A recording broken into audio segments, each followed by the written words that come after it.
दोस्तों नमस्कार, मैं संजय अग्रवाल। हमारे साथ गुप्ता जी हैं जो सोशल एक्टिविस्ट हैं और संजय भाई हैं, ये भी काफ़ी समय से मैं इनसे परिचित हूँ। तो ये भी एक बहुत बड़ा सोशल एक्टिविस्ट हैं और ये लोग एनजीओ से जुड़े हैं। और आज एक सामाजिक कार्यक्रम है, अवार्ड सेरेमनी कॉन्स्टिट्यूशन क्लब में हम लोग एकत्रित हुए हैं। तो अभी क्योंकि समय था तो हम लोग इनसे जानना चाहेंगे जो शिक्षा व्यवस्था के ऊपर। संजय भाई पहले आप बोलेंगे। हाँ, देखिए, देश की जो आज शिक्षा व्यवस्था है उसको थोड़ा सा वर्तमान समय के लिए अब थोड़ा सा उस पर काम करने की ज़रूरत है, क्योंकि अभी जितने भी आप देख रहे हैं वो प्राइवेट स्कूल का जो फीस है माने ये इतना बढ़ता जा रहा है जो कि मिडिल क्लास के लिए नहीं माने संभव नहीं है। तो हमारा मानना है कि भारत सरकार से, अन्य राज्यों से भी, दिल्ली गवर्नमेंट से, बिहार गवर्नमेंट से भी, कि जो प्राइवेट स्कूल का जो फीस है इसको सरकारीकरण कर दिया जाए। और जिस तरह मेडिकल के बच्चे को पढ़ाया जाता है और कॉलेज वाले को सरकार फीस देती है, तो उसी तरह प्राइवेट स्कूल में भी किया जा सकता है।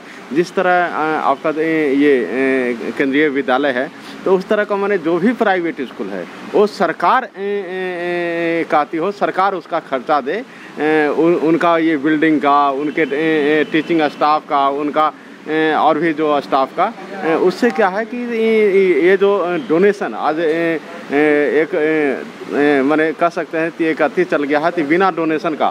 और दिल्ली जैसे राज्य में तो एडमिशन कराना सरकारी स्कूल में भी बहुत दिक्कत है। अभी सरकारी स्कूल में आपको एडमिशन कराना है तो ऑनलाइन अति करना होगा, रजिस्ट्रेशन करना होगा, और ऑनलाइन के माध्यम से ही डिस्टेंस के हिसाब से, दूरी के हिसाब से, आपके जो निवास स्थल है उसके स्कूल के दूरी के हिसाब से आपको अति स्कूल का अति मिलेगा, चयन तभी एडमिशन होगा। तो हमारा ये हम लोग विशेष करके समाज के, सरकार से जुड़े हुए लोग हम लोग हैं, तो हम लोग चाहते हैं कि शिक्षा, बच्चा जब बस स्टैंड पर खड़ा हो या बच्चा जहाँ आती हो तो वहाँ उसके आँख जब देखता है तो देखता है कि वो देखिए वो स्कूल में जा रहा है, तो वो उसका तो क्या होता है कि मनोबल गिर जाता है।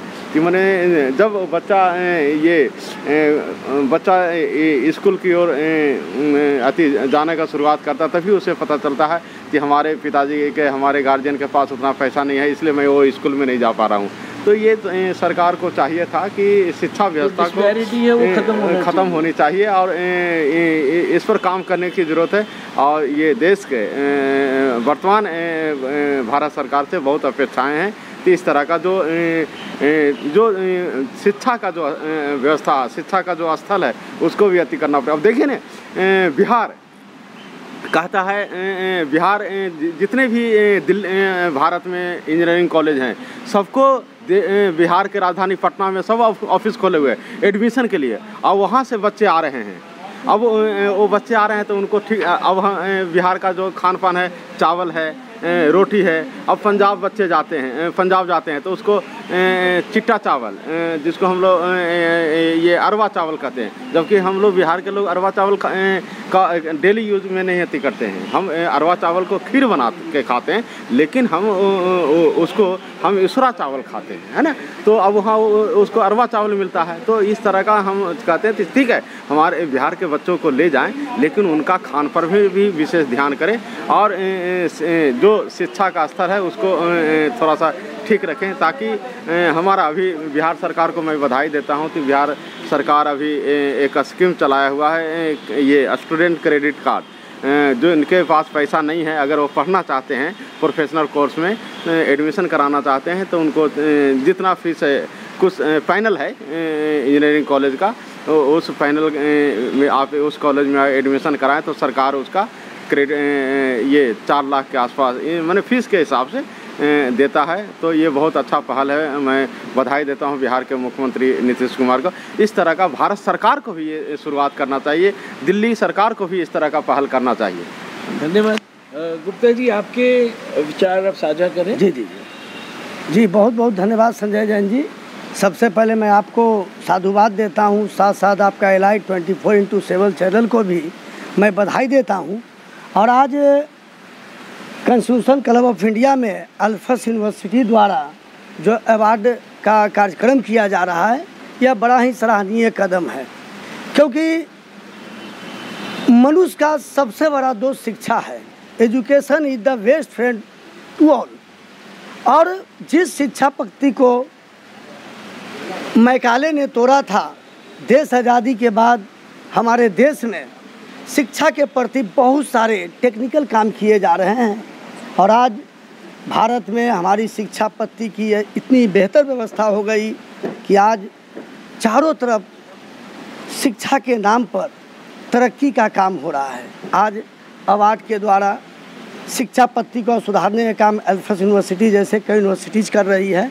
इससे क्योंकि मैं पहले ही बताया कि शिक्षा सबसे बड़ा मित्र है और शिक्षा के साथ अगर आप जुड़ते हैं, शिक्षा आपके साथ है, तो आप दुनिया के उन बेशुमार लोगों में शामिल होंगे जो शिक्षा के बल पर बड़े बड़े ऑफिसर बनते हैं, ब्यूरोक्रेट, लीडर्स, मैनिपुलेटर। तो ये शिक्षा से ही संभव है। अभी मेरे मन में एक सवाल आया है।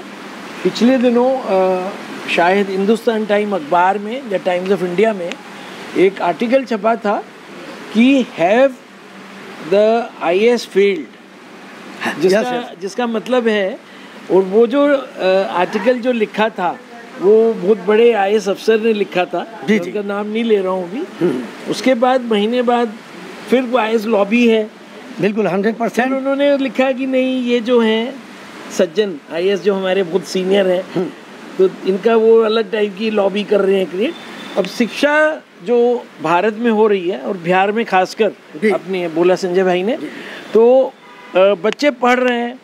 तो उसमें जो आर्टिकल में ये था कि जब वो IAS की शिक्षा IAS के लिए अपीयर होते हैं तो उससे पहले उनका होता है कि हमें अपनी गरीबी से निकलना है।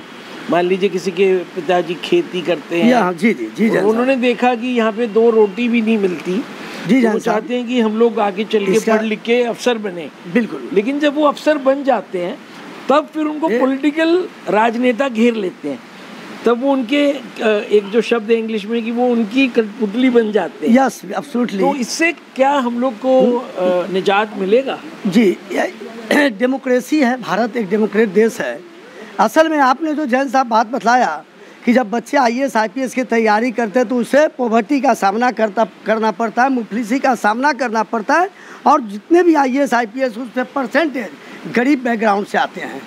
लेकिन जैसा कि आपने सच्चाई को पेश किया कि अगर वो IAS IPS बनते हैं तो राजनेताओं के, लीडरान के चक्कर में आने के वजह से ये हकीकत है कि वो कठपुतली बन जाते हैं। शपथ ली होती है उसको वो पूरा नहीं करते, वो बिल्कुल उस ट्रैक से हट जाते हैं, क्योंकि उसके अंदर फिर ये भावना आ जाती है कि मैं एक दौलतमंद, एक पैरवीकार, एक बड़ा आदमी बन गया हिंदुस्तान का। तो जो देश सेवा की भावना है उसमें भी खलल पड़ता है, और वो ट्रैक से अलग होने की वजह से देश के कल्याण के लिए न हो करके वो चंद लोगों के जो हाई प्रोफाइल लोग हैं उनके गुलाम की तरह बनकर रह जाते हैं। ऐसी मेरी सोच है। मैं आपको अभी, क्योंकि लोग जो देख रहे होंगे हमारा जो अपनी चर्चा चल रही है, तो वो लोग जानना चाहेंगे, बड़े उत्सुक रहेंगे कि ये कौन IAS सज्जन थे। तो उनका मैं नाम लेना चाहूँगा। Farmer reserve bank of India के गवर्नर थे डॉक्टर सुब्बा राव जी। यस।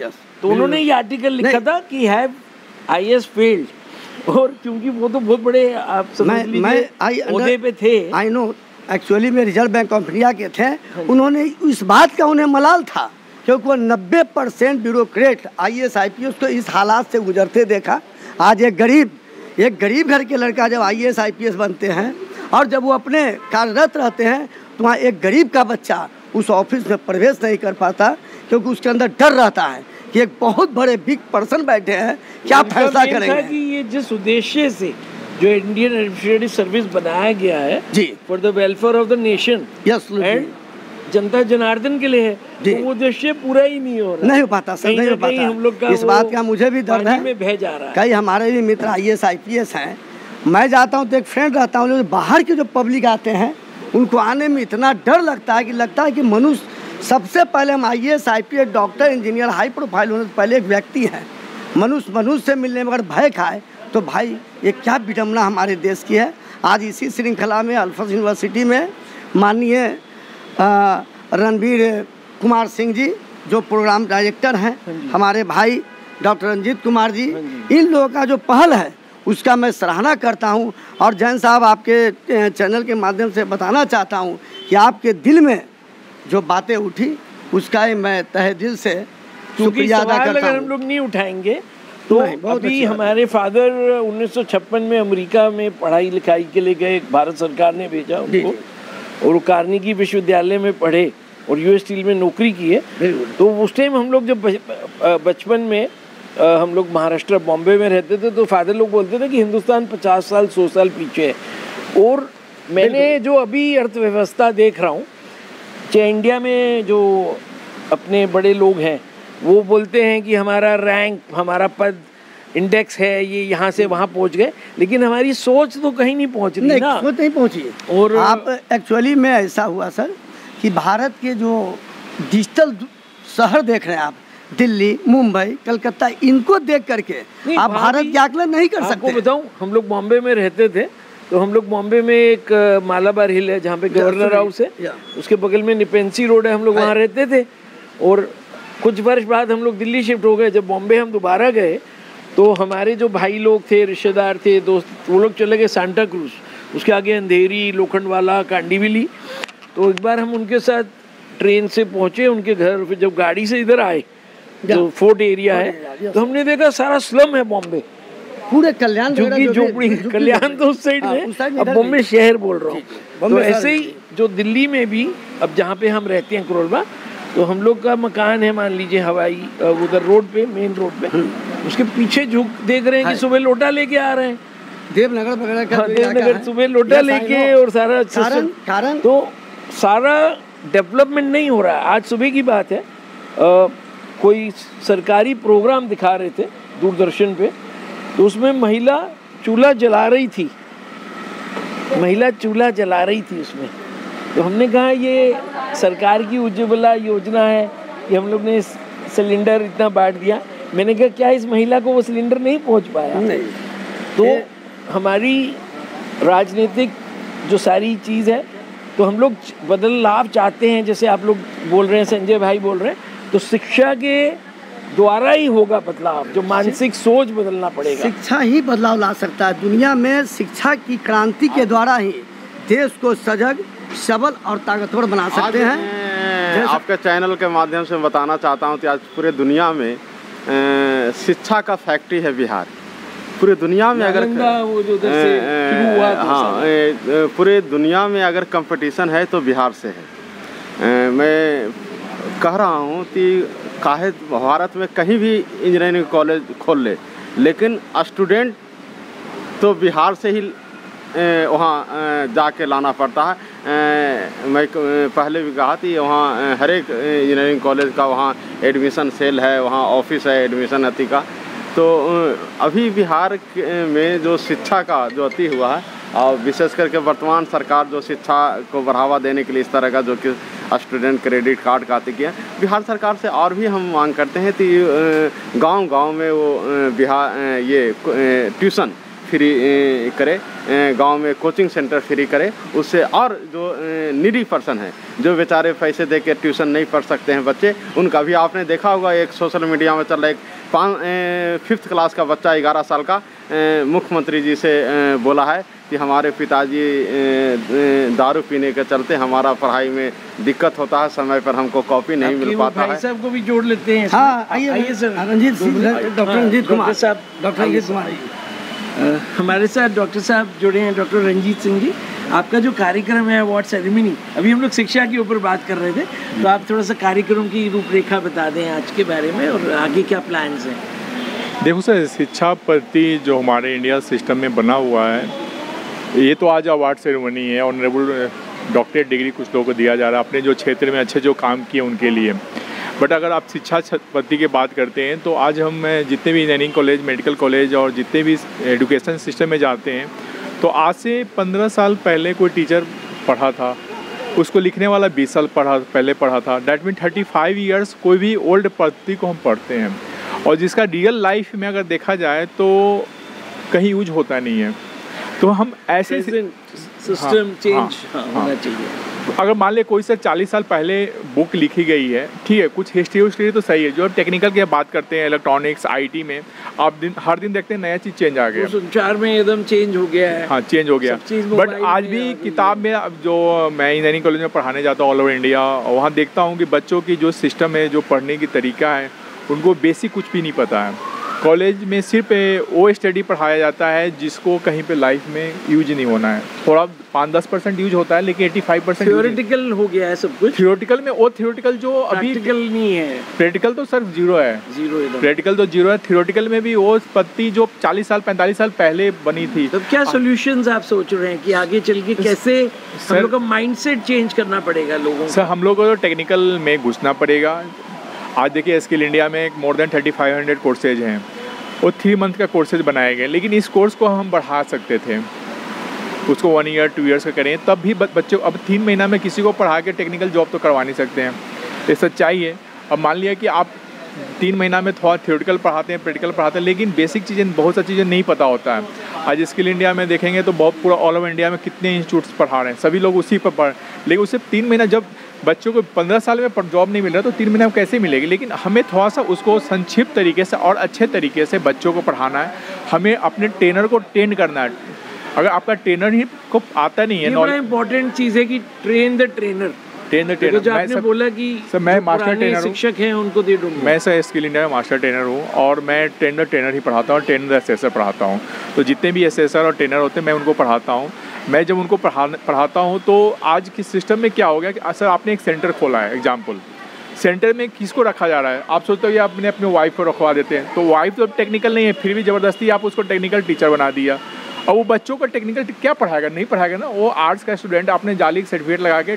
तो हमें स्वास्थ्य सिस्टम में चेंजेस करना पड़ेगा, जो उन्हीं लोगों को जॉब दिया जाए, चाहे प्राइवेट स्किल इंडिया में हो, चाहे गवर्नमेंट में हो, चाहे प्राइवेट में, जो सही तरीके से अपने बच्चों को, अपने स्टूडेंट को पढ़ा सकें।